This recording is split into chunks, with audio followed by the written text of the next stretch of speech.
Bom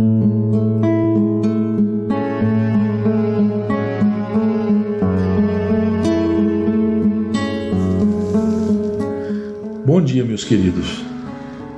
No nosso último vídeo, a gente refletiu sobre o efeito da obra do Espírito Santo, ou da descida do Espírito Santo na igreja que começava naquele grupo pequeno de discípulos de Jesus, lá em Jerusalém. Jesus disse para eles: olha, vocês não devem se ausentar de Jerusalém até que a promessa do Espírito Santo seja cumprida.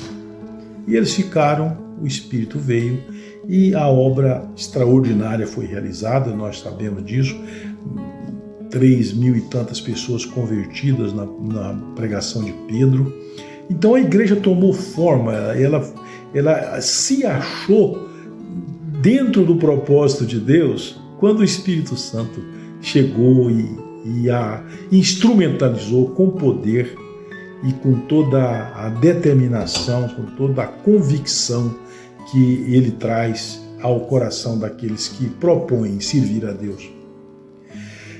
Mas eu queria insistir num fato que a grande verdade registrada na palavra de Deus, que esse ministério, essa atribuição, esse encargo de comunicar o Evangelho no poder do Espírito Santo é um papel para os que creem no Senhor Jesus, para a igreja, para as pessoas que tornaram-se discípulas de Jesus, para aqueles que, entendendo o Evangelho, abraçaram o Evangelho e têm uma proposta de vida conforme o Evangelho. Todos os que vivem conforme o Evangelho têm em si uma propensão, uma compulsão natural para compartilhá-lo, para dividi-lo, para anunciá-lo, para proclamá-lo, para fazer discípulos conforme a ordem de Jesus. E eu queria então hoje falar sobre 4 textos da palavra de Deus que confirma essa exclusividade do homem na proclamação do Evangelho. Primeiramente, a afirmação que está lá na primeira carta de Pedro, no capítulo 1, versículo 12, quando ele diz que esse ministério não foi permitido aos anjos. Ele diz que os anjos anelam perscrutar, ou seja, os anjos ficaram com o desejo, com a vontade de cumprir essa parte da obra redentora, que era a proclamação, a difusão do Evangelho, mas a eles essa obra não foi confiada, porque ela estava reservada para nós, os que cremos no Senhor Jesus. Então, nem mesmo os anjos compartilham essa bênção, né? 3 outros textos são indicativos disso que eu estou afirmando. O primeiro está no capítulo 8 de Atos dos Apóstolos, que é o comissionamento de Filipe para completar ou para esclarecer aquele etíope que havia estado em Jerusalém, que voltava para a sua cidade, lendo a profecia de Isaías. Diz o texto que o Espírito aproximou de Filipe e disse: Filipe, alcança aquele carro, esteja ao lado daquele carro. E Filipe foi e ouviu aquele etíope lendo a profecia de Isaías, falando exatamente sobre a crucificação de Jesus, o martírio de Jesus. E Filipe pergunta se ele estava compreendendo o que ele estava lendo. Ele diz: não, ninguém me explicou e eu não posso entender. E Filipe então explica para o etíope, e ele entende, ele aceita e ele é batizado.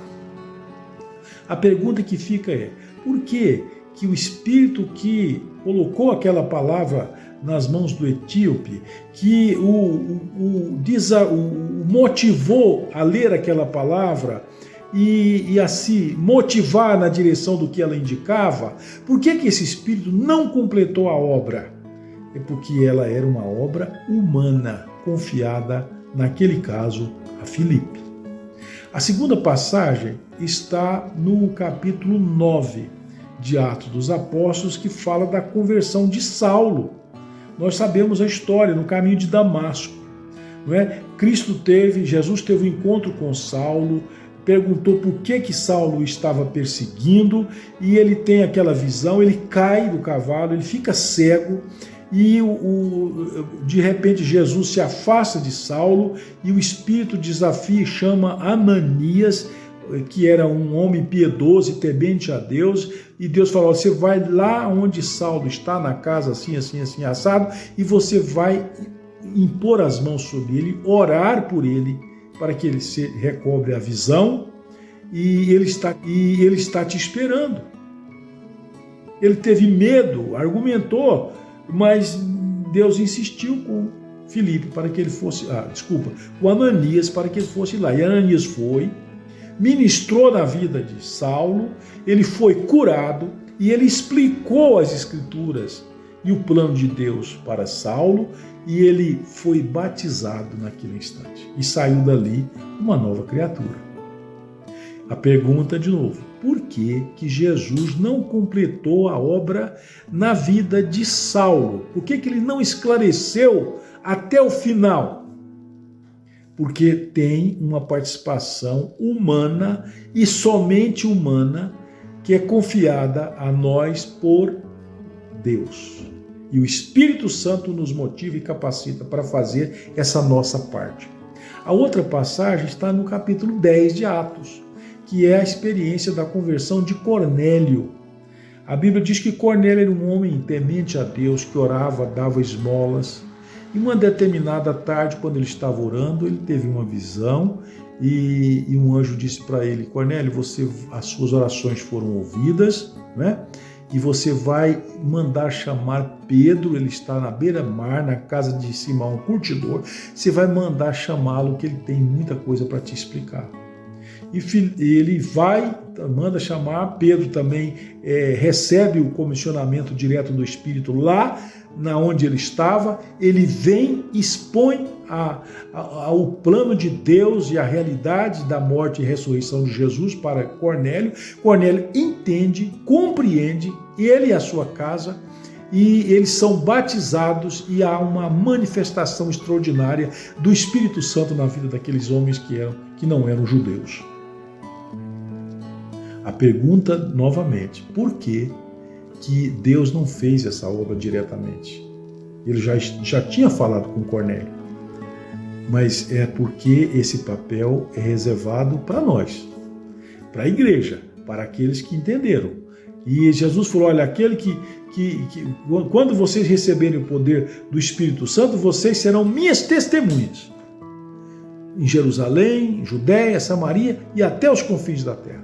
Vocês serão consumidos por uma necessidade de comunicar o Evangelho. Aí eu vou dar toda a força e todo o poder para vocês. Então eu queria encerrar com essa constatação, né? Evangelizar é uma obra confiada a mim e a você.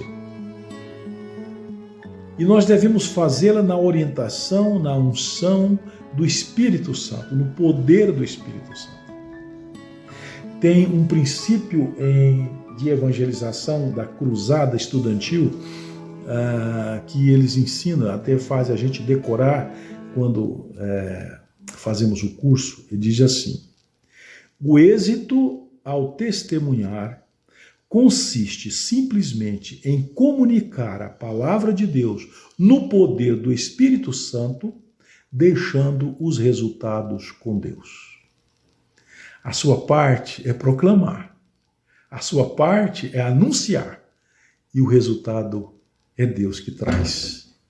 Que Ele possa inundar a sua vida de amor, de vocação e de desejo de proclamar o Evangelho de Jesus.